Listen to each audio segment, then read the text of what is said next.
Welcome to news wise. मैं हूं आरिफा नूर। नाजरीन, प्रोग्राम में आज एक दफ़े फिर हम बात करेंगे सियासत पे।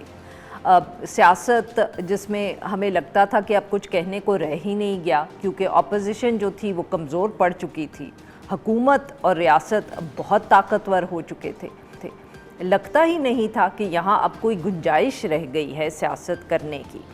मगर पाकिस्तान में शायद हमेशा ही ऐसे होता है, जब लगता है कि कोई हुकूमत जो है वो अब सेटल हो गई है, उसके सामने कोई चैलेंज नहीं है, कोई थ्रेट नहीं है, तो तभी एक दफ़े एक मर्तबा सामने बहुत से चैलेंजेस आ जाते हैं। और इस दफ़े भी लगता है कि कुछ ऐसे ही हुआ है। पाकिस्तान तहरीक इंसाफ में तो कोई इतना दम नहीं है, और ना ही जो अपोजिशन का इत्तेहाद बनाए तहरीक तालिबान पाकिस्तान। मगर पाकिस्तान पीपल्स पार्टी और पाकिस्तान मुस्लिम लीग नवाज़ की एक तरफ तो जो लफ्ज़ी गोलाबारी कश्मीर पर शुरू हुई, उसको ही अभी हम समझने की कोशिश कर रहे थे कि मोहसिन नकवी साहब का बयान आ गया कि सिस्टम फेल हो गया है, कलैप्स कर गया है। और ये बात उन्होंने की जो ना सिर्फ पाकिस्तान पीपल्स पार्टी के बहुत करीब हैं, बल्कि वफाकी हुकूमत का हिस्सा है, काबीना का हिस्सा है। और फिर और वफाकी वज़रा जो है उन्होंने भी उनकी बात को इंडोर्स कर दिया, जैसे कि अलीम खान साहब, और फिर DGISPR साहब ने भी कह दिया कि नए सूबों की ज़रूरत है। तो अब सवाल जो है वो कम उठ रहे हैं पाकिस्तान पीपल्स पार्टी और पाकिस्तान मुस्लिम लीग नवाज़ का जो इत्तेहाद है उस हवाले से। पाकिस्तान पीपल्स पार्टी उस पर जितना भी शोर मचाती रहे, उसको शायद कोई इतना संजीदगी से नहीं ले रहा, मगर जो ये नए सूबों की बात हुई है इसको अब बहुत गौर से देखा जा रहा है, और इस पे सवाल उठाए जा रहे हैं कि शायद पाकिस्तान पीपल्स पार्टी की तरफ से जो ये शिकायत हो रही हैं, तनकीद हो रही है, हुकूमत की लेजिटिमेसी पे सवाल उठाए जा रहे हैं, जैसे कि फॉर्म 47 की हुकूमत है, फॉर्म 47 का वज़ीर आज़म है, तो कहीं ये मामला जो है ये जुड़ा तो नहीं हुआ जो नए सूबों की बात हुई है, नए एडमिनिस्ट्रेटिव यूनिट्स की बात हुई है। और अब तो ये भी कहना ज़रूरी है कि पाकिस्तान मुस्लिम लीग नवाज़, जिन्होंने शुरू में कुछ सवाल उठाने की कोशिश की, उन्होंने भी अब कुछ इस बात को इंडोर्स कर दिया है। गुज़िश्ता रोज़ राना सनाउल्लाह साहब भी एक शो में आए और उन्होंने कहा कि एडमिनिस्ट्रेटिव यूनिट्स नए बन सकते हैं। सो इन सब मामलात पे बात करने के लिए साथ मौजूद हैं नदीम अफजल चंद साहब, मरकज़ी सेक्रेटरी इत्तलात हैं पाकिस्तान पीपल्स पार्टी, और हमें ज्वाइन किया है मुस्तफ़ा नवाज़ खोखर साहब ने, नायब सदर Tehreek Tahaffuz Aain Pakistan. Welcome to the show gentleman. जी चंद साहब, अब ये जो पहले तो बताएं कि ये जो फोर्स्ड मैरिज है या समझौते की शादी है, जो भी आप इसके लिए लफ्ज़ इस्तेमाल करना शुरू कर दे, अब तो आपके लोग टीवी पे बैठ के दुआएं मांग रहे हैं कि कोई ख़त्म कर दे। मसला क्या है? मसला सिर्फ ये आपको एकदम 2.5 साल के बाद याद आ गया है कि फॉर्म 47 की हुकूमत है, या ये जो नए सूबों की बात हो रही है? देखिए, दो सूरत हाल हैं। एक तो जो क्योंकि पंजाब से मोस्टली पंजाब और KPK के जो लोग हैं वो PMLN के हिताद के कोई सख्त खिलाफ हैं इस वक्त, इस लिहाज से कि वो तो पिछले 2.5 साल से इस इत्तेहाद के खिलाफ। मैं आपको बताऊं, एक पूरा, चलो 2.5 साल से ही आप कह रहे हैं, लेकिन था पार्टी की जो फैसला होता है उसको सब पाबंद होते हैं। अब GB में इलेक्शन हुआ, उसमें फिर जो कुछ हुआ हमारे साथ वो सबके सामने है, लेकिन इसके बावजूद हुकूमत हमारी बन नहीं। देखें, मैं समझता हूँ 4 सीटें हमारी फिर भी वहाँ छीनी गई, और उसके बाद कश्मीर का इलेक्शन आ गया। कश्मीर की सूरत हाल बड़ी नाजुक सूरत हाल है, हमें भी अंदाज़ा है, सबको अंदाज़ा होना चाहिए। तो वहाँ हमने ये कोशिश की कि फ्री एंड फेयर इलेक्शन, हमारा मुतालबा भी था, और हमने कोई बंदा पॉलिटिकल पार्टी जाती नहीं थी वहाँ पे इलेक्शन कैंपेन चलाने। बिलावल साहब पहले लीडर हैं जो गए हैं, इससे पहले कोई और बंदा नहीं गया वहाँ। किसी ने कोई इलेक्शन एक्टिविटी नहीं थी पीपल पार्टी अगर ना जाती, और पीपल पार्टी ने एक्टिविटी की और सारा कुछ हुआ, लेकिन हमें कहा गया कि election her Surat free and fair होंगे। किसने कहा? फेडरल गवर्नमेंट ने, हुकूमत आपकी इलेक्शन कमीशन और हुकूमत का कोई इलेक्शन से लेना देना नहीं। यहाँ ECP का होता है, या फिर इंतज़ामिया होती है, जो चीफ सेक्रेटरी IG डायरेक्ट वफाक के होते हैं, और उसके बाद अमूर कश्मीर के वज़ीर हर वक्त उधर बैठे हों, तो आप क्या कह सकते हैं? ग्रांट्स दे रहे हों, डेवलपमेंट्स का ऐलान कर रहे हों, फिर चीफ मिनिस्टर पंजाब जाएँ, डेवलपमेंट दे के आएँ, बसेस दे के आएँ, तो ये फिर सूरत हाल सारी आपके सामने है। तो इसमें फिर पार्टी में यकीनन था, लेकिन फिर धांधली तक बात रहती तो ठीक। फिर जब वर्करों का कत्ल हुआ ना, वो एक्सट्रीम पोजीशन पे चला गया। मीरपुर में पहले मुख्तार यूनुस साहब शहीद हुए और उनके काफ़ी साथी ज़ख्मी हुए, फिर जिस तरह ठप्पे लगाए गए, फिर कहा गया जी मुजफ्फराबाद में नहीं होगा, मुजफ्फराबाद पुरअमन इलेक्शन होगा, गारंटी दी, हमने सिर्फ कहा था पुरअमन इलेक्शन करवा दें, और फिर वहाँ भी लड़ाई हुई, हर पोलिंग स्टेशन पे लड़ाई होती रही।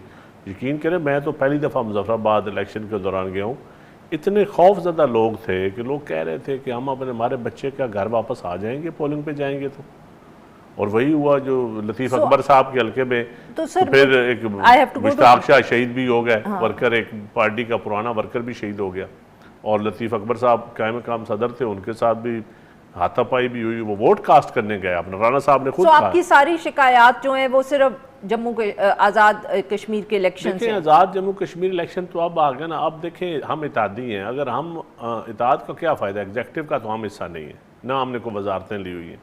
अगर आप एक फ्री एंड फेयर इलेक्शन भी हमें नहीं दे सकते तो वफाकी हुकूमत से हमें और क्या मिलना है। ठीक है मुस्तफ़ा साहब, आपने सुनी नदीम अफजल चंद साहब की बात। आई मीन इनकी बात पे यकीन करें तो ये पीपल्स पार्टी का सारा गुस्सा सिर्फ कश्मीर के इलेक्शन की वजह से है। जी बिल्कुल, बात तो बज़ाहिर तो ऐसे ही नज़र आती है, क्योंकि जब से ये वफाकी हुकूमत में इकट्ठे हुए हैं मुस्लिम लीग नून के साथ, उस वक्त से तो इनकी कोई और चपकलिश नहीं है। हर बजट से पहले पाकिस्तान पीपल्स पार्टी की जो तजावीज़ होती हैं, जो इनको हिस्सा चाहिए होता है, उसके ऊपर ले दे होती है, फिर वफाकी हुकूमत एग्री कर जाती है, वो बजट के अंदर हिस्सा रख दिया जाता है और ये खुश खुरम घरों को वापस चले जाते हैं। सवाल ये पैदा होता है कि पाकिस्तान पीपल्स पार्टी के लिए ज़्यादा अहम सवाल है कि क्या ये आप समझते हैं वाकई कि पाकिस्तान के लोग आपके इस तर्ज अमल के अंदर झांक कर नहीं देख सकते कि एक तरफ तो आप हुकूमत का हिस्सा हैं, आप सारे की सारी जो बेनिफिट्स हैं आईनी पोजीशंस होने के बावजूद आप इस निज़ाम से हासिल कर रहे हैं, और फिर दूसरी जानिब सिर्फ इलेक्शनों की हद तक आप हुकूमत के मुखालिफ हो जाते हैं और उनके खिलाफ तकरीरें झाड़ते हैं। और यही हाल मुस्लिम लीग नून का भी है। तो वो जिस तरह कहते हैं कि ये लोगों की सियासी शऊर के मजाक उड़ाने के मुतरादिफ है कि जाओ हमें कोई परवाह नहीं, बेशक तुम हकीकत से वाकिफ भी हो, लेकिन हम एक कुछ लम्हों के लिए, एक महीने के लिए ये एक ड्रामा पेश करेंगे तुम्हारे सामने, और तवक्को ये करते हैं कि लोग इस ड्रामे को सच मान लेंगे।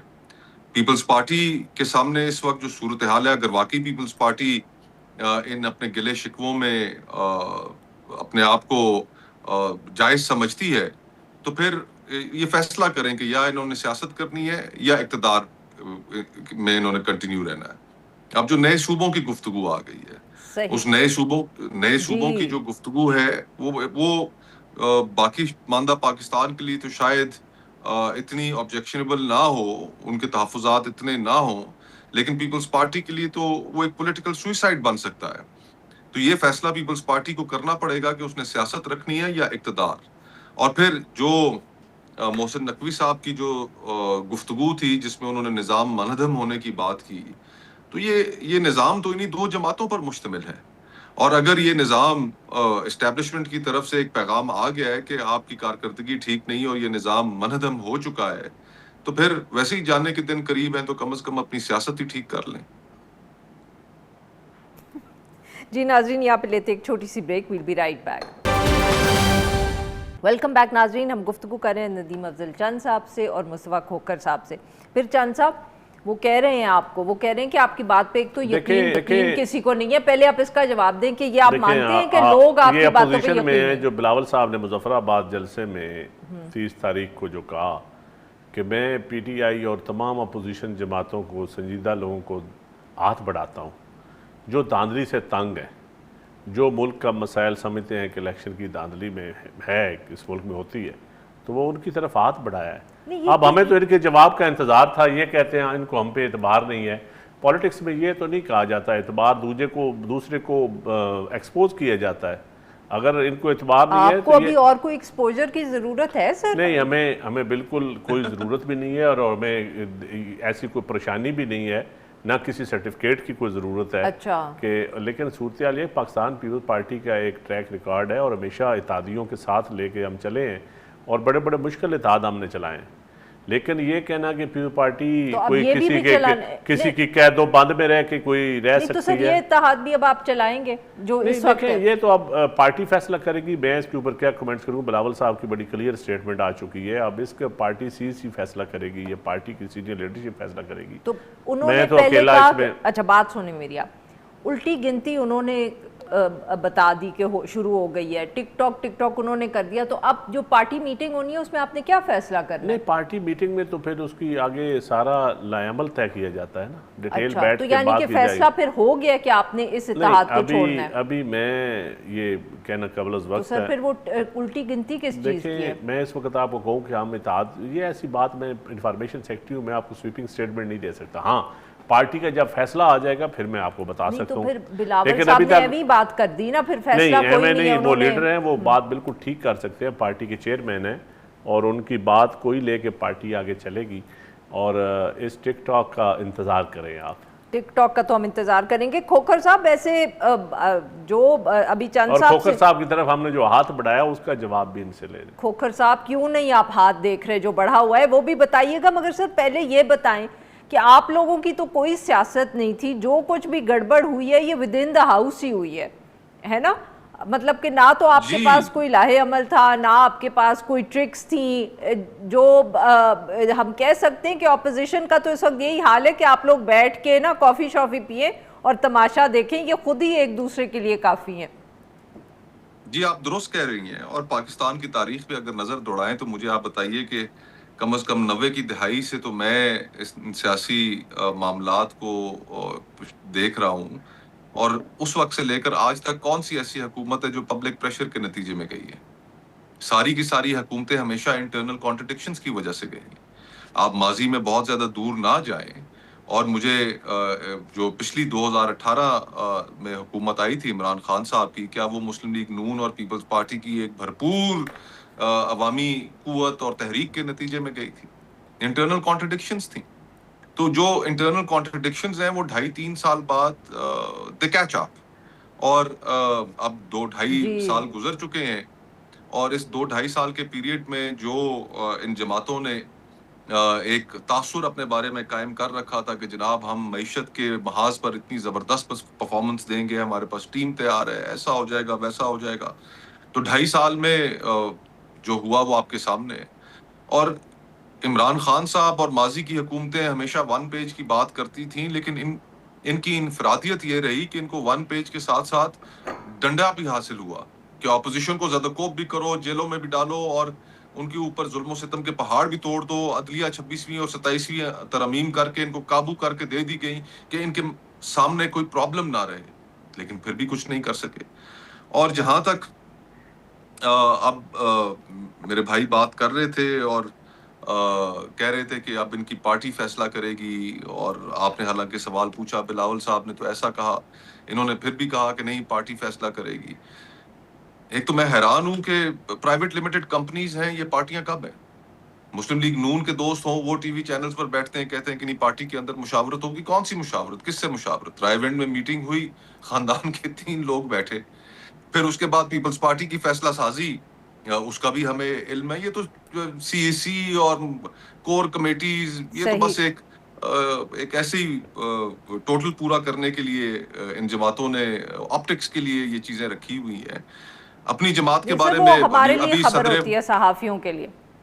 जी, अभी जरदारी साहब ने आज से मुश्किल से मेरे ख्याल से 2 महीने गुजरे होंगे, उन्होंने स्टेटमेंट दी, उन्होंने कहा कि हाथ ऐसे ऊपर करके कि हमें एस्टेब्लिशमेंट के हाथ मजबूत करने हैं। ये तो आपकी 2 महीने पहले स्टेटमेंट थी। अब आप हमसे तवक्को करते हैं कि हम आपको जमहूरी मान लें, आपने हाथ बढ़ा दिया है, आप अपने फैसले करने में आज़ाद हैं। तो जरदारी साहब या गलत थे या फिर आज का आपका मौक़िफ़ गलत है। तो पहले आप अपनी सोच के अंदर क्लियर हो, पीपल्स पार्टी क्लियर हो कि वो चाहती क्या है। क्या वो इस निज़ाम का हिस्सा रहना चाहती है क्लियरली, और फैसला करें कि हम इस निज़ाम के साथ नहीं रहेंगे, तो हम आपकी दी हुई इस ऑफर को वेलकम करेंगे। लेकिन आप ये कहें कि हमने इस निज़ाम का हिस्सा भी रहना है, इक़्तिदार के मज़े भी उड़ाने हैं, शीरनी भी खाते रहना है और फिर ये भी एक परसेप्शन क्रिएट करना है कि जी कि हम ऑपोजिशन करने के लिए तैयार हैं या ऑपोजिशन से मिलने के लिए तैयार हैं, तो दोनों में से एक चीज तो नहीं हो सकती। दो कश्तियों का सवार आप नहीं हो सकते। एक तरफ का फैसला करें और फिर आपको एक अच्छा, आपको डेमोक्रेटिक रिस्पॉन्स, सियासी सही। रिस्पॉन्स आपको हम जरूर देंगे। अच्छा ये बताएं चंद साहब कि ये जो मीटिंग आपकी होनी है टिकटॉक उल्टी गिनती वाली, तो इसमें आप लोग सिर्फ कश्मीर के इलेक्शन के हवाले से बात करेंगे या ये जो नए सूबे, नए एडमिनिस्ट्रेटिव यूनिट? देखिए, सर अब तो जब, राना सनाउल्लाह साहब ने भी कह दिया कि हम तैयार हैं एडमिनिस्ट्रेटिव यूनिट्स के लिए। Let's talk about this. आप लोगों देखिए, की मेरे पार्टी क्या ख्याल सोच रही है? में पाकिस्तान पीपल पार्टी को लोग समझते भी हैं, जानते भी हैं। मुझे मुस्तफा साहब की बात से बिल्कुल इत्तेफाक नहीं है कि प्राइवेट लिमिटेड कंपनी सिर्फ चाहती है। हर अहम फैसला सीसी में होता है और 26वीं आईनी तरमीम वाहिद या 27वीं हुई पाकिस्तान पीपल्स पार्टी थी जिसके अंदर 2-2 दिन डिबेट्स हुई और हर सीसी के मेंबर ने, खा बलोचिस्तान से उसका तल्लक है, खा जीबी से है, खा कश्मीर से है, उसको बोलने का मौका दिया गया। और किस पार्टी में ये होता है? किस पार्टी की इतनी बड़ी सीसी बैठ के मैराथन मीटिंग्स करती है और फैसले करती है? लेकिन बात सुने, लीडरशिप ठीक है, लीडरशिप का एक रोल होता है, उसका एक अपर हैंड होता है और होना भी चाहिए। लेकिन ये कहना कि इनके कोई सी मजाक है या ये मजाक है, ये मैं समझता हूँ ये बड़ी काबिल एतराज़ बात है। रहेगी बात इस वक्त जो आप कह रहे हैं कि कब गिनती देखें। नहीं, मैंने कहा सर कि जो उल्टी गिनती की आप बात बिलावल साहब कर रहे हैं, तो ये क्या सिर्फ आज़ाद कश्मीर के इलेक्शन के हवाले से या ये जो सूबों की बात शुरू हो गई है सर, अब उसको हम डिनाई नहीं कर सकते? देखिए, अगर सूबों की बात से अलावा देखिए एक चीज़ दो है, एक है सिस्टम का कोलैप्स होने की बात हुई। ये बात हकीकत है कि ये सिस्टम डिलीवर नहीं कर रहा। ये पीपल पार्टी भी कह रही है, मेरी बात नहीं हो रहा, हम बैठें या ना बैठें इससे फ़र्क नहीं पड़ता। लेकिन ये ब्यूरोक्रेटिक सिस्टम फेल हो चुका है। इस मुल्क का जुडिशल सिस्टम डिलीवर नहीं कर रहा। ये हकीकतें हैं, इसमें रिफॉर्म्स करनी पड़ेंगी। लेकिन क्या रिफॉर्म सियासतदानों के बगैर हो सकेंगी? क्या सियासतदानों को इकट्ठे कंसेंसस नहीं होना पड़ेगा? ठीक है, डिबेट होनी चाहिए, ओपनली डिबेट, कोई हर्ज नहीं है। नकवी साहब ने डिबेट ओपन की है तो मोस्ट वेलकम। लेकिन मैं समझता हूँ कि इसके ऊपर बड़ी डिबेट करनी पड़ेगी कि ये मुल्क चलाना किसने है। मुल्क को आज इस वक्त कौन चला रहा है सर? देखिए, आइन के मुताबिक तो सियासतदानों ने चलाना है, लेकिन मैं नहीं समझता कि सिर्फ सियासतदान चला रहे हैं, ये सबको पता है।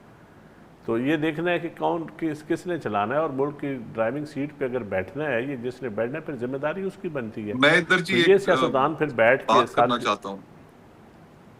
जी सर, बोले, फरमाए। जी, मैं सिर्फ इतना कहना चाहता हूँ, माफी चाहता हूँ कतई कलामी की चंद भाई से, कि देखें ये बात आपकी बिल्कुल ठीक है कि सियासतदानों ने मुल्क चलाना है, ब्यूरोक्रेसी फेल हो गई है, फलाना हो गया है। लेकिन एक 3 करोड़ लोगों का शहर आपके पास है, 17 साल से आपकी हुकूमत है उस सूबे में, और उसको अभी पिछले हफ्ते the most unlivable city in the world का एजाज मिला है। तो मुझे बताइए ना कि उधर जाकर फिर सियासतदान क्यों नाकाम हो जाते हैं? एक शहर है 3 करोड़ का, और अगर आज देखिए वहाँ भी ब्यूरोक्रेसी का फॉल्ट हो सकता है, वहाँ के सिस्टम खराब हो वो तो सकता है, प्रोविंशियल सब्जेक्ट है, वो तो आप और दूसरा ये है कि कराची को आप इस हवाले से भी देखें। मेरी बात सुने, पीपल्स पार्टी को इक़्तिदार से पहले कराची से बोरी बंद लाशें मिलती थी। कराची का अमनो मान की जो सूरत हाल थी, जो बत्ताखोरी थी, आज वो तो नहीं है ना। अब जहाँ तक सड़कों की आप हालत कह सकते हैं बेहतर हो रही है, वक्त के साथ साथ दिन ब दिन बेहतर हो रही हैं। आज पाकिस्तान में सबसे बेहतर इलाज है तो वो कराची में है, सबसे बेहतर तालीम है तो वो कराची में है। तो ऐसी ना बात करेंगे बिल्कुल जी कराची लिवेबल नहीं रहा, सबसे महंगे प्लाट है तो वो भी कराची में है। तो प्रॉपर्टी भी लेकिन अगर इतना अनलिवेबल है तो फिर उसकी प्रॉपर्टीज क्यों महंगी है? इतना बड़ा वहां कैंट, इतना बड़ा DHA, इतनी बड़ा बैरियर टाउन, इतनी बड़ी हाउसिंग सोसाइटी, तो फिर सारे वो क्यों महंगे हैं इतने जी? क्यों लोग इन्वेस्ट कर रहे हैं वहां पे? अगर अनलिवेबल है, आपकी बात मान ली जाए। उनकी बात नहीं है सर, एक हाँ जी मुस्तफा खाकर, हाँ जी बोले सर। मैं ये कह रहा हूँ कि ये बात मैं नहीं कह रहा चंद साहब, ये बात एक बैनुल-अक़वामी ऑर्गेनाइजेशन कह रही है कि the most unlivable city in the world. हम नहीं मानते उस ऑर्गेनाइजेशन की इस बात को, कहते हैं कि वो गलत है, हम नहीं मानते उसकी इस बात को। मैं कह रहा हूँ वो गलत कह रही है जी, ठीक है, इसके आगे तो मैं कह रहा हूँ वो गलत है। आप जारी रखें अपनी जो वहां पर आपने बेहतर गवर्नेंस की मिसालें जो बयान की है वो आप और जारी रखें। नहीं, गवर्नेंस, मेरी बात सुने, लोकल गवर्नमेंट सिस्टम सिर्फ सिंध में है। पंजाब सबसे बड़ा सूबा है, वहां अभी तक लोकल गवर्नमेंट के इलेक्शन नहीं हुए। हालांकि हम इत्तेहादी, हमारा जो इनके साथ एग्रीमेंट हुआ था 1 साल के अंदर इन्होंने इलेक्शन करवाने थे। सर क्यों आप इत्तेहादी हैं? मतलब कि यही तो हम समझने की कोशिश इस करें कि चीज़ का- शिकायत आपकी ख़त्म नहीं होती हैं। आप कहते हैं कि वो आपसे कोई वादा पूरा नहीं करते, आप कहते हैं वो इलेक्शन जीत के नहीं आए, निज़ाम आप कहते हैं कोलैप्स हो गए, तो सर आप इत्तेहादी क्यों हैं? अब ये मीटिंग आने दे, उसके बाद मैं आपको बताऊंगा कि हम क्यों हैं। इसका जवाब आपका हक बनता है हमसे लेना, बिल्कुल आपका। और अगर अब मीटिंग में फैसला हो गया कि आप इत्तेहादी रहें तो फिर फोर्स्ड मैरिज चलती रहेगी? नहीं, फिर देखेंगे, फिर आपको फिर भी हम जवाब देंगे कि क्यों चलते रहे। अच्छा ठीक। आपको लॉजिक देंगे क्यों चलते रहे। लॉजिक एक ही है जी। गिनती है वो मेरा ख्याल है कि घड़ी नहीं रुकेगी। जी खोखर साहब, क्या लॉजिक है, आप कुछ बताना चाह रहे हैं? हाँ सर, सिंपल सा लॉजिक है कि क्लोजेट के अंदर इतने स्केलेटन्स हैं कि अगर इन्होंने थोड़ा सा भी स्क्रिप्ट से इधर उधर होने की कोशिश की तो फिर एक कीमत अदा करनी पड़ेगी, और वो कीमत अदा करने के लिए पीपल्स पार्टी कतन तैयार नहीं है। Simple as that. ये आपका ख्याल है ना। अच्छा चंद साहब, मुझे ये बताएं कि आपके ख्याल में नवाज शरीफ साहब की हुकूमत को कोई खतरा है? अब पीपल्स पार्टी को निकाल दे इसमें से। देखिए जी, हुकूमत ये तो जो मोहसिन नकवी साहब का बयान तौर पे है। मोहसिन नकवी साहब ने जो कहा है कि सिस्टम कोलैप्स कर गया है, डिलीवर नहीं कर रहा। वज़ीर आज़म 14 घंटे काम करते हैं फिर भी डिलीवर नहीं कर रहा। अलीम खान साहब की स्टेटमेंट आई, मोहसिन नकवी साहब की आई, ख्वाजा आसफ साहब ने कहा कि ब्यूरोक्रेसी की करप्शन, पुर्तगाल के बारे में जो उनका ख्यालात है।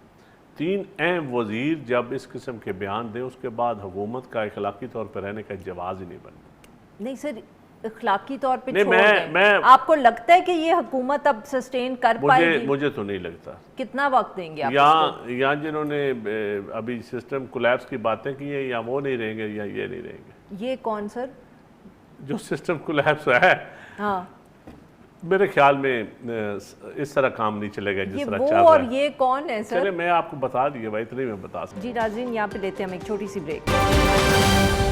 Welcome back. हम गुफ्तगू करें नदीम अफजल चंद साहब से और मुस्तफ़ा खोखर साहब से। मुस्तफ़ा खोखर साहब, आपसे भी अगर मैं यही सवाल पूछूं कि आपको लगता है कि अब ये हुकूमत जो है पीपीपी की जो शिकायत है उनको एक तरफ रख के, अगर मैं आपसे पूछूं कि शहबाज शरीफ साहब की हुकूमत आपको किसी खतरे में लग रही है?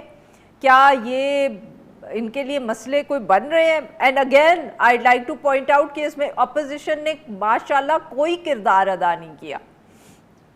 जी बिल्कुल, I'd like two point out again कि हमेशा जब भी हुकूमतें पाकिस्तान में जाती हैं तो उसमें अपोजिशन का कोई किरदार नहीं होता। उसमें हुकूमत की अपनी रौनत, अपनी गलतियां और इस्टेब्लिशमेंट से ताल्लुकात का बिगाड़ और एक्सटेंशंस, ये चीज़ें होती हैं जिनकी वजह से हुकूमतें रुखसत होती हैं पाकिस्तान में। ये 4 साल इनको मिले, उस 4 साल के अंदर ऑब्वियसली अब जो मोहसिन नकवी साहब ने बात की है, आपको भी पता है, मुझे भी पता है, पाकिस्तान का बच्चा बच्चा जानता है कि मोहसिन नकवी साहब एस्टेब्लिशमेंट की नुमाइंदगी करते हैं। और उनका ये बात कह देना सिर्फ यही नहीं कि उन्होंने कहा कि निज़ाम मनहदम हो चुका है, बल्कि इसको जो रिफॉर्म्स की ज़रूरत है वो रिफॉर्म्स आप नहीं कर पा रहे। उन्होंने फिर साथ आगे बढ़ते हुए ये भी कहा कि लैपटॉप्स अगर आप फराहम कर दें, आप लोगों के वजीफे लगा दें, तो उससे भी ये जो नौजवान नस्ल है ये मुतमईन नहीं होगी। तो उन्होंने तो एक FIR और जो चार्ज शीट है वो तो हुकूमत के सामने रख दी है, और ये वक्त जरूर दिया जाता है एस्टेब्लिशमेंट की जानिब से कुछ हुकूमतों, सियासी हुकूमतों को, लेकिन पाकिस्तान की तारीख हमें यही बताती है कि नॉन परफॉर्मेंस का बोझ कभी भी एस्टेब्लिशमेंट नहीं उठाती। ना उन्होंने इमरान खान साहब का उठाया, ना उससे पहले और ना आज। हमेशा नॉन परफॉर्मेंस अगर नहीं होती तो उसकी जिम्मेदार वही लोग होते हैं जो वजीर आजम बनते हैं, जो इक़्तिदार के मजे उड़ाते हैं और फिर उन्हें एस्केप कोर्ट बनाकर उनको फर्क कर दिया जाता है। तो ये तो पाकिस्तान की तारीख है।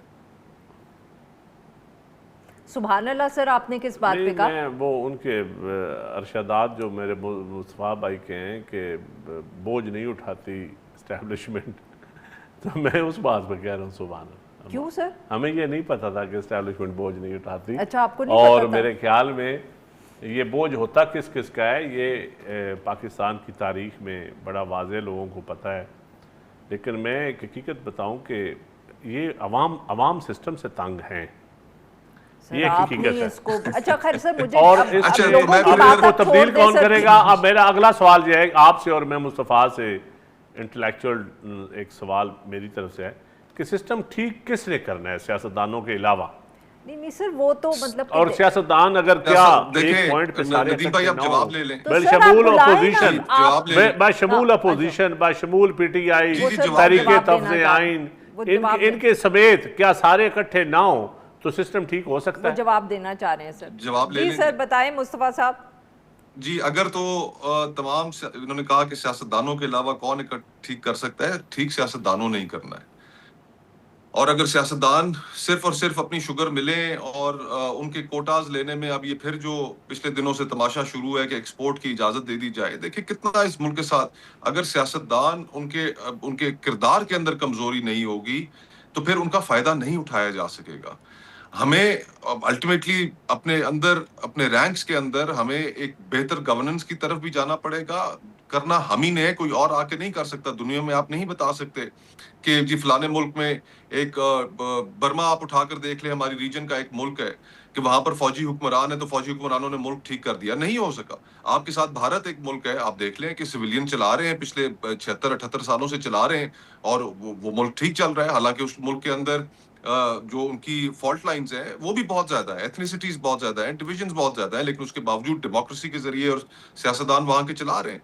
तो हमें कोई नए एक्सपेरिमेंट इस मुल्क में करने की जरूरत नहीं है। ये जो हाइब्रिड का एक्सपेरिमेंट है, अथॉरिटेरियनिज्म का एक्सपेरिमेंट है, आप एक ऐसे निजाम का हिस्सा है जो मैं समझता हूँ पाकिस्तान पीपल्स पार्टी की बुनियाद से, जो पाकिस्तान पीपल्स पार्टी ने अपनी तारीख में सहा है, उससे एक टकराव की कैफियत रखता है। आज मुझे बताइए, यास्मीन राशिद साहिबा, आलिया हमजा साहिबा और दीगर खवातीन, ईमान मजारी, हादी चट्ठा, ये लोग तो अंदर हैं, तो क्या पीपल्स पार्टी इनके ऊपर एक लब कुशाई नहीं कर सकती, बात नहीं कर सकती? और सिवाय इसके कि आपको चंद सीटें नहीं मिली, आप हुकूमत से इस चीज पर बात नहीं कर सकते कि आज मुल्क में सहाफियों के साथ पीका के तहत क्या हो रहा है, उनको हरास किया जा रहा है। अभी कल की खबर है कि एजाज सैयद साहब, किसने कहा नहीं? कहाँ बोलते हैं, कहाँ पर आपने जिक्र सर किया? यही तो आज आप नहीं मुस्तफा, किसने कहा है कि हम कहते हैं कि इस मुल्क में कोई अदल हो रहा है? हमने इस अदल की तारीफ की है? कब कहा है पीपल्स पार्टी ने कि अदल नहीं, हो तो रहा है, आप ठीक हो रहा खुलकर है? कहें कि कब ये जो जुडिशरी की के सबसे नाम बड़ी, लिए हैं, मेरी बात उनको सुनो, रिहा जुडिशरी होना की चाहिए, सबसे बड़ी खवातीन विक्टिम तो को पीपल्स मजीद पार्टी जेल में है। नहीं रखना ये चाहिए, हथियार ह्यूमन पीपल्स राइट्स पार्टी के वर्कर्स खिलाफ को इस्तेमाल रिहा होते होना रहे। चाहिए, हम इस फ्रीडम ऑफ निजाम की कब एक्सप्रेशन तारीफ होनी कर चाहिए। ये सकते बातें आप हैं? करें, नहीं, आप हर चीज का हम हिस्सा है बिल्कुल, मैं और फिर आपकी कह बात रहे से हैं कि नहीं। इत्तेफाक करता हूँ। मेरी बात, मेरा भाई, मैं आपकी बात से इत्तेफाक करता हूँ। पीपल्स पार्टी कभी इन मामलात में सपोर्ट नहीं करती। हम कहते हैं कि इंसाफ नहीं हो रहा, अदल नहीं हो रहा। मैं तो कई प्रोग्राम में कह चुका हूँ, मैं पार्टी का ब्रॉड सेकंड बार स्टेटमेंट मेजर ना सर, दें, अली सीधी वजीर बात साहब करें। को आप कहें किसने यास्मीन पकड़ा हुआ है? राशिद साहिबा को अली बाहर आना वजीर चाहिए, साहब उन्हें जमानत मिलनी चाहिए कि नहीं किसने मिलनी पकड़ा चाहिए? हुआ? हुसैन हुकूमत ने आपके ख्याल में पकड़ा हुआ है? अच्छा, नहीं फिर पकड़ा बड़ी हुआ। आपकी सादगी है अगर आप समझिए हुसैन हुकूमत ने पकड़ा हुआ है तो फिर तो PMLN की हुकूमत भी कह सकती है उन्होंने इन लोगों को नहीं पकड़ा हुआ। तो ये जवाब दें, दें जवाब। हमारे अली वजीर को सिंध हुकूमत ने नहीं पकड़ा हुआ, मैं ये कह रहा हूँ, नहीं पकड़ा हुआ। बहुत बहुत शुक्रिया हमारे दो मेहमानों, हमारे लिए वक्त निकाला। नाज़रीन, यहाँ पे लेंगे एक छोटी सी ब्रेक, और जब हम ब्रेक से वापस आएंगे तो हम बात करेंगे अदलिया। वेलकम बैक नाज़रीन। प्रोग्राम के इस हिस्से में हम जिक्र करेंगे अदलिया का। एक तरफ तो सियासी बहरान जो है, तो कहा जा रहा है कि उसका ताल्लुक़ जो आने वाला या इस वक्त भी मौजूद अदालती बहरान है उससे भी है, और वो ये है कि जो सदर मुमलिकत हैं उन्होंने अभी तक दस्तखत नहीं किए जो नए जजेस की अपॉइंटमेंट हुई है। जुडिशल कमीशन की तरफ से सिफारिशात की गई थी। 19 के करीब नए एडिशनल जो जजेस थे उनकी तैनाती की गई। सदर मुमलिकत ने समरी जो थी इसको अप्रूव करना था, इस दस्तखत करने थे, मगर अभी तक ये नहीं हुआ, जिसकी वजह से अब ये तातुल जो है पैदा हो गया है। बल्कि कुछ जजेस के बारे में तो ये भी इत्तला आ गई कि पेशावर में उन्होंने गालबन ज्वाइन कर लिया था, मगर अब क्योंकि वक्त पे साइन नहीं हुए तो इसलिए वो अब अपना काम जारी नहीं रख सकते। ये अब इशू है। इस पे बात करने के लिए आज हमारे साथ मौजूद हैं हसलेक साहब, सीनियर सहाफ़ी हैं, बहुत गहरी नज़र रखते हैं ये कोर्ट के मामलात पे। Welcome to the show sir. क्या मामला है सर ये जजेस की तैनाती का और सदर? देखिए, 26वीं तरमीम के बाद जो अदलिया में निज़ाम इस वक्त राइज है, जब शुरू में तकर्रियाँ हुई हाई कोर्ट में तकरीबन 40 के करीब, जी बिल्कुल, उसमें पीपल्स पार्टी को अच्छा खासा शेयर मिला। उनके वकला जो हैं वो अकोमोडेट हुई है। सिंध में नहीं बल्कि लाहौर में भी हुई है, पेशावर में हुई है। इस दफ़ा जो ये 23 अपॉइंटमेंट थी, और इसमें बज़ाहिर ये लग रहा है कि बिल्कुल पीपल्स पार्टी ये जो आप कह रहे हैं जो 20 और 21 जुलाई को जी ये जुडिशल कमीशन का ये इजलास हुआ। 4 हाई कोर्ट की 23 अपॉइंटमेंट थी, और इसमें पीपीपी को कोई जी हिस्सा 19 अपॉइंटमेंट हुई हैं और इनमें कोई भी पीपल्स पार्टी का नामिनी नहीं है। गो के कहते हैं कि चीफ मिनिस्टर जो है वो बलूचिस्तान उनके एक आध नामिनी हुई हैं, तो लेकिन पीपल्स पार्टी उसको भी डिस्टेंस है कि नहीं उनके नामिनी नहीं, हमें सिंध में जो हिस्सा चाहिए था वो नहीं मिला। तो सर इसकी वजह क्या है? Because obviously there is some politics behind this. इसमें एक तो मेरा ख्याल है कि गलत इनकी सिलेक्शन है, क्योंकि हुकूमत जो अदलिया है उसने ये और हुकूमत ने जो फेडरल गवर्नमेंट है ये एक अंडरस्टैंडिंग थी कि 45 साल से कम किसी वकील को हमने जज नहीं बनाना। गो के आइन में 45 साल की उम्र के वकील को। जी जी, तो वैसे आइन में प्रोविजन दे दी गई कि जी 40 साल के बाद जो है वो जज लग सकता है, लेकिन नहीं। अब इसमें जो पीपल्स पार्टी जिन दो नॉमिनीज को जो वो जज बनवाना चाह रही थी उनकी उम्र कम थी, हालांकि वो कॉम्पिटेंट वकील है। उस पर जो है वो जब वोटिंग हुई तो सिर्फ 17 में से 3 वोट पड़े उनको। तो ये जो है वो बड़ा उनके लिए सेटबैक है कि हुकूमत भी हमें साथ नहीं दिया, और ये जो जजेस इस वक्त पूरी जुडिशरी में हैं ये हमारे बेनिफिशरी हैं। आईनी अदालत में अगर कोई जज जो है वो अच्छी खासी तनख्वाहें और ले रहा है तो उसमें हमारा भी बेज रोल है। सुप्रीम कोर्ट के जजेस में अगर याही अफरीदी चीफ जस्टिस बने, अगर पीपल्स पार्टी उसमें अपना हिस्सा ना डालती तो वो भी ना बनते। तो इस चीज़ का उनको गिला है बहुत ज़्यादा। अच्छा, और वो फिर ये हुकूमत को भी गिला करते हैं कि हमने जो आज़ादी अदलिया को जो कंट्रोल में रखा है बड़ी मेहनत से की है, तो इसमें अगर आप जो है वो आप अदलिया का साथ दे रहे हैं तो ये उनका शिकवा उनके साथ भी है। तो अब ये रियल जो असल इशू है, बेशक ये सामने जो भी ले है ये मामला है। फिर इसमें सिंध हाई कोर्ट में एक जज जो है वो कंफर्म नहीं हुआ, वो भी पीपल्स पार्टी उसमें भी नाला है। कंफर्म किस तरह नहीं हुआ? एक जज की मुद्दत मुलाजमत वो एक्सटेंशन पे थे, अच्छा, तो उनको कंफर्म भी नहीं किया और एक्सटेंशन भी नहीं दी, तो वो घर जुडिशियल कमीशन ने। जी वो भी घर चले गए। अच्छा, तो इसी तरह और भी, तो पीपल्स पार्टी ने बज़ाहिर जो है वो ये समझा कि जजेस और जो मौजूदा फेडरल गवर्नमेंट है ये एक पेज पे और हमें साइड पे कर दिया गया। और फिर हुकूमत से बात की जाए तो उनके अपने शिकवे हैं कि हमने क्यों नहीं इनको शेयर दिया। हाँ, तो यही मैं आपसे पूछना चाह रही थी सर कि ऑब्वियसली जैसे हम देखते रहे माजी में भी, आपने भी नंबर्स बताए, अमूमन जुडिशियल कमीशन के इजलास से पहले ये चीज़ें तय हो जाती हैं। तो इस दफ़े क्या सिर्फ एज की वजह से, आई मीन बिकॉज अगर तय हो जाती तो सिर्फ एज के ऊपर वो पीपीपी के उस तरह ना रोकते? देखें ये तो था जब गिलगित बल्तिस्तान के इलेक्शन के बाद ही पीपल्स पार्टी और जिस वजह से ये सारे इकट्ठे हैं, बज़ाहिर ये लग रहा है वो वजूहात कई बहुत सी हैं, और जिन्होंने इनको इकट्ठा किया हुआ है तो बज़ाहिर ये लग रहा है कि पीपल्स पार्टी का उनसे भी कुछ थोड़ा डिस्कनेक्ट है। तो ये सारी वजूहात की वजह से तो इस दफ़ा पीपल्स पार्टी को सेटबैक हुआ और इन सारी अपॉइंटमेंट में कोई शेयर नहीं मिला। अच्छा, आप मुझे बताएं कि what next in terms of the legal requirements? देखिए अब प्रेसिडेंट इसको कितनी देर तक देखिए हुकूमत तो हुकूमती जो लीगल माइंड है फेडरल गवर्नमेंट के, जो मिनिस्टर्स हैं, जो कैबिनेट के मेंबर हैं, जो उनको एडवाइस करते हैं, वो तो कहते हैं कि ये सदर साहब की तरफ से मिसकंडक्ट, इस बुनियाद पर उनकी इम्पीचमेंट हो सकती है, लेकिन हम नहीं कर सकते। कौन है कह रहे हैं? ये हुकूमत का पॉइंट ऑफ व्यू है, मैंने इस पर बल्कि स्टोरी भी दी जी। अब ये है कि वो कहते हैं ये मिसकंडक्ट है, लेकिन सदर साहब ने एक पोजीशन ली हुई है। अब वो वेट कर रहे हैं कि आज रात हो जाए, ज़्यादा चांस है कि मे बी आज तक हो जाए, नहीं होगा तो इस्लामाबाद हाई कोर्ट में एक पिटीशन दायर हो गई है और कल उस समाअत के लिए भी फिक्स है। वैसे हुकूमत का पॉइंट ऑफ व्यू ये है कि सदर का रोल नहीं है इसमें, बल्कि ऑलरेडी सुप्रीम कोर्ट के फैसले हैं। जो प्राइम मिनिस्टर एडवाइस करता है वो तो रोक सकता है सदर, और वो भी एक टाइम ड्यूरेशन।